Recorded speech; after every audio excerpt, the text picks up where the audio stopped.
Então, tem alguém que está aqui pela primeira vez?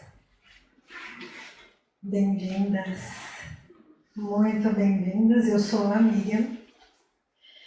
O livro que nós estamos estudando e palestrando esse ano é o Palavras de Vida Eterna, psicografia de Francisco Xavier, pelo Espírito de Emmanuel. Ainda bem que eu tinha esse para mostrar, porque o meu está detonado.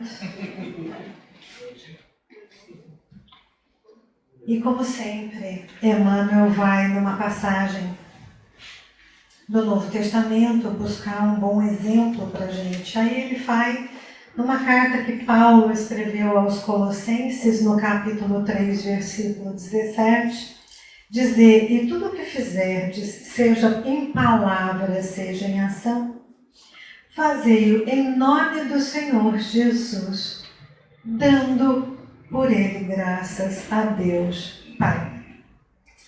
O nome da lição é na palavra e na ação. Por que eu devo fazer tudo, seja em palavras, seja em ação, em nome de Jesus? Alguém tem ideia? Eu vou procurar ser clara, concisa e conclusiva. Eu vou fazer uma palestra de flash de menos de 10 minutos para vocês, para não atrapalhar os trabalhos da casa, tá? Então, respondam sem pensar. Por que fazer em nome de Jesus Cristo? Porque, como respondeu o Espírito da Verdade, ou a grande pleiade de espíritos iluminados a Kardec, lá no Livro dos Espíritos, é o nosso mais reto modelo. Quem é o modelo de conduta, de palavras, de ação mais sério que a gente tem para seguir? A resposta é curta, pois vede Jesus.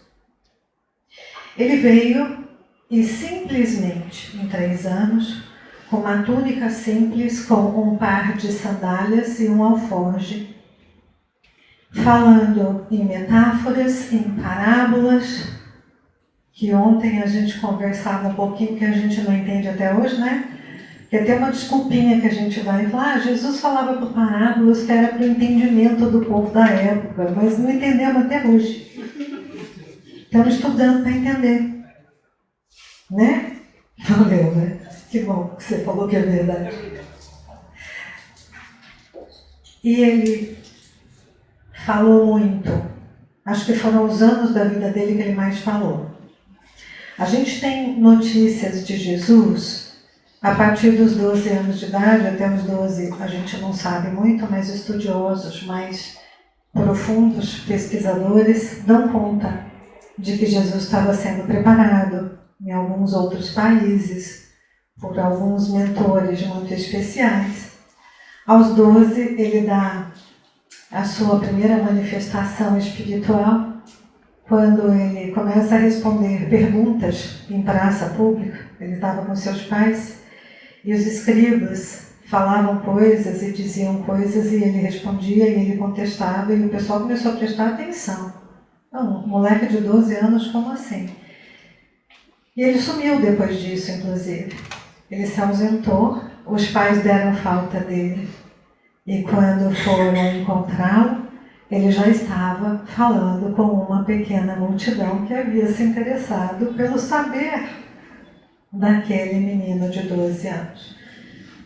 Daí a gente tem notícias de que ele volta novamente com 30 anos. João Batista, seu primo, o João que batizava, por isso João Batista, que batizava com as águas do Jordão, e que todo mundo achava que era o Messias. Ele dizia: não sou eu o Messias, eu só estou preparando o entorno para a chegada do Messias. Eu não tenho nem como chegar aos pés do Messias que virá. João Batista dizia, até que aparece Jesus e pede para ser batizado por João Batista. E João, de surpresa, embora com um vínculo consanguíneo, diz: eu não sou digno de te batizar. E Jesus faz com que João Batista entenda, com palavras muito simples, que aquele batismo para ele, Jesus, era muito importante porque marcava ali o início da sua forma de batizar, que ele veio batizar já não mais nas águas, mas ele veio batizar pelo coração. Tendo dito isso, eu também quero lembrar de que já sabemos hoje, comprovadamente pela neurociência, de que o coração manda mais informações ao cérebro do que o cérebro ao coração. Dizem também os grandes pesquisadores atuais que a intuição, sabe aquela voz que fala dentro? Aquela coisinha que fica te dizendo, vai por aqui, vai por ali, faz assim. Que pode ser também a voz do nosso anjo de guarda, do nosso mentor individual. Fala inicialmente ao nosso coração. Nosso coração percebe primeiro a energia da presença espiritual em nós e no nosso entorno. Existe um halo eletromagnético que é emitido do centro do nosso coração e que percebe as outras presenças por pura condução elétrica. E como que percebe? Por magnetismo. E ontem nós estudávamos sobre o magnetismo de Jesus. Ondas mentais elétricas, ondas cardíacas magnéticas, coração e cérebro trabalhando juntos, ondas eletromagnéticas. E é assim que nós nos comunicamos primordialmente com a espiritualidade. Por que eu estou falando isso? Porque é um grande desafio, eu ia dizer na nossa sociedade atual, mas já mudei imediatamente aqui na minha cabeça, porque não é a sociedade atual, é um grande desafio há muitos séculos. Nós observarmos, percebermos, ouvirmos e obedecermos o nosso coração. Porque temos sido formatados como seres racionais, como se quem pensasse de fato fossem os neurônios, né? E não um processo metafísico. E tudo que tem significado, tudo que tem importância, está aí no campo do pensamento. E a gente aprende a deixar para lá o que o coração fala e o que o coração pede para a gente fazer. E esta lição, Emmanuel fala exatamente isso. Por causa dessa formatação, o nosso coração sente uma coisa, mas a nossa cabeça, entre aspas, diz para a gente fazer outra. Por que a nossa cabeça diz para a gente fazer uma coisa diferente do que o nosso coração sente? Porque são padrões sociopolítico, culturais, religiosos, estabelecidos há muitos séculos para que nós sejamos facilmente domináveis e obedientes a vontades maiores. E nós achamos que estamos muito bem na foto, quando a gente chega no terapeuta ou a gente fala para os amigos, eu sou muito racional. É lindo, eu sou muito racional significa o quê?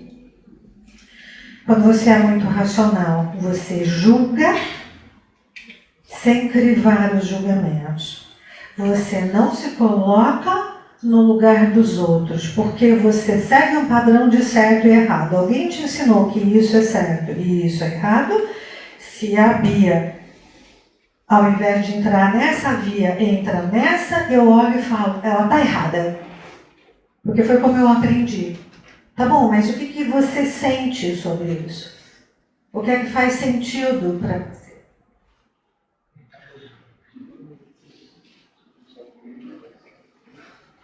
E então, a gente fica bem na foto, porque fica mais igual a todo mundo, porque, entre aspas, nós nos livramos também das críticas. A gente tem um medo danado, né? De ser criticado na mesma medida que a gente critica. De sofrer o mesmo olhar e o mesmo julgamento que a gente entrega para o outro.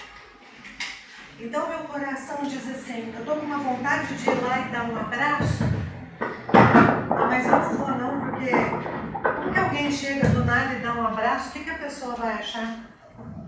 Não é assim?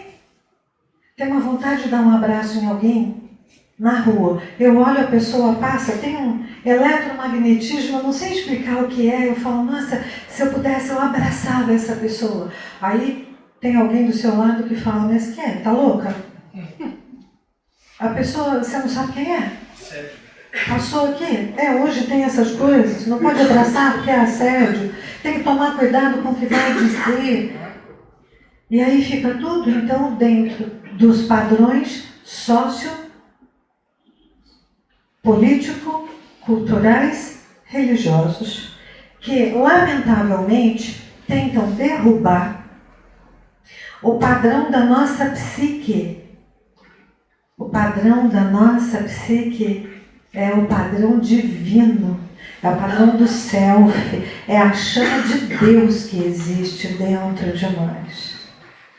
E este vem em 3 anos, e por todos os lugares que passa, e com todo mundo que fala, fica uma máxima de tudo que ele deixou dito e que foi escrito nos 4 evangelhos e depois complementando pelas cartas de Paulo às igrejas primárias.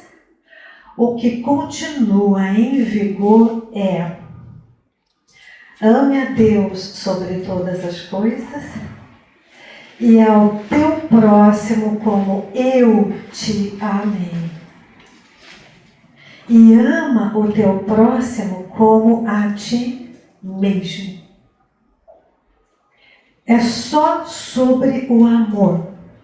Então Emmanuel dá uma bronca no primeiro parágrafo dessa lição. Ele fala assim: você sai por aí dizendo que é cristão?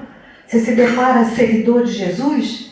Você se afirma um cultor do Evangelho? E aí no parágrafo de baixo vem: entretanto você... Não vou falar, viu gente? Porque olha, ele dá umas broncas assim na gente. E ele diz assim: nós somos tentados ao revide por ofensas inesperadas, assim como Jesus o foi.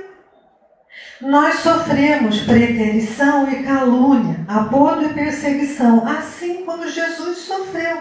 Nós padecemos um íntimo desencanto, desgostos e angústias no templo familiar. Eu confesso que eu fico um pouco de dúvida, eu não sei se Jesus padeceu disso, porque ele olhou para a família e teve uma clareza enorme que aquela era a família biológica aqui da Terra e que ele não ia se afetar com aquilo, mas ele foi muito grato até o último segundo pela mãe que o colocou aqui na Terra.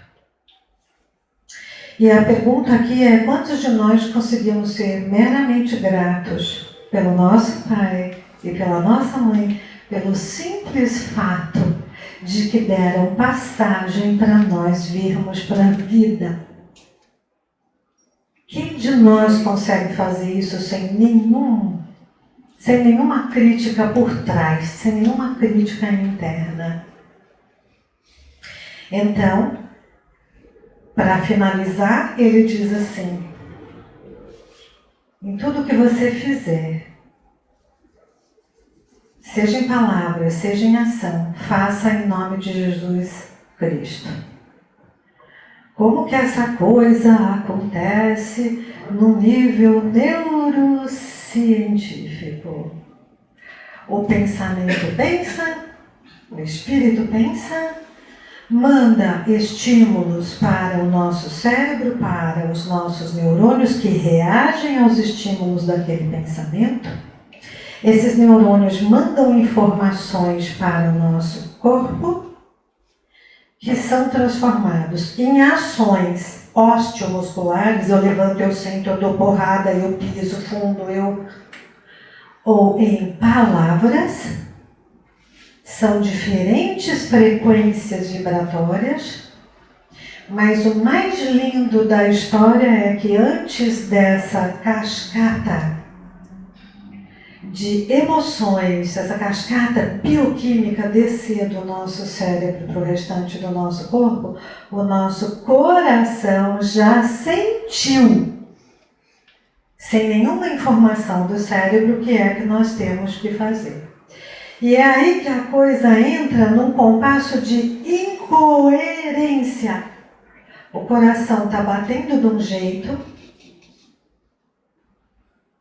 Posso estar falando besteira aqui, né, doutor? Mas ele tem uma variabilidade cardíaca. Ele já sabe o que a gente tem que fazer. Mas aí a gente faz outra coisa. E aí a gente força a mudança de variabilidade cardíaca do coração. A nossa respiração é a primeira que sente isso e fica... E a gente vive num grande estado de incoerência cardíaca, cardiorrespiratória. E aí a gente vai ouvir e ler sobre as estatísticas e saber que a depressão é a doença do século XX, está ficando pior no século XXI, que os pânicos estão cada vez piores, e agora a gente tem uma outra moda psicofísico-espiritual que se chama burnout. Não é chique? É lindo, burnout. Queima de neurônios. Porque alguém me disse alguma coisa que eu não gostei e eu não pude responder como eu queria. Guardo aquilo. Alguém me assedia, ou eu penso que me assedia, né? Porque o cara olha para mim e fala, nossa, como você tá gata hoje. Aí eu que estou com essa formatação na cabeça, dizendo, se está no seu ambiente de trabalho, você não pode aceitar qualquer um dizendo para você que você está gata. Isso se chama assédio. Aí eu já falo, você está me assediando, eu vou denunciar, você não é regra. E aí começa aquela coisa, sabe, que a gente está vendo por aí. E aí o seu coração está, e aí o seu cérebro está, e aí a sua pele está vibrando numa baixa frequência, que vai potencializando os maus pensamentos e as más ações. E em nada isso tem a ver com o nome de Jesus Cristo, que veio aqui e disse, ama, apenas ama. Ele veio aqui para derrubar o olho por olho, dente por dente. Ele foi claro, ele disse, eu não vim derrubar as leis. Eu vim mostrar uma forma mais simples de fazê-las cumprir. Não é mais olho por olho, dente por dente. Aquilo foi necessário num determinado momento. Agora é amor. Senhores e senhoras, parece que, se o calendário gregoriano não estiver enganado, não tiver nenhuma manipulação, acho que faz 2024 anos que nós estamos tentando entender essa história desse amor aí. E aí, quem aqui já fez essa experiência sabe como é gostoso quando a gente simplesmente ama. E o coração ajusta a sua variabilidade. A respiração fica fluida, o coração bate gostoso. Não tem nada de romântico nisso, é só fisiológico. É assim, nós somos criados para funcionar assim. E a gente vem tentando fazer essa coisa toda funcionar diferente desde sempre. Então, o que Emmanuel pede para a gente nessa noite, nessa reflexão, é coerência. Quando você pensa, procura sentir o que pensa. Porque quando você sente, já passa por um crivo. E você pode dizer, vou fazer ou não vou fazer. Vou dizer ou não vou dizer. O sentir não está no cérebro. O perceber o que é bom, o que é suave, o que é reto, não está no cérebro. É um trabalho conjunto, tá bem?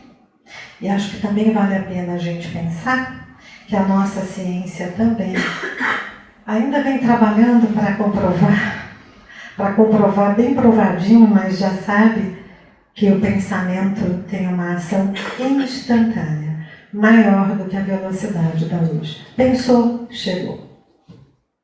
Por isso que é muito importante a participação da nossa autopercepção, do nosso sentir em palavras e ações.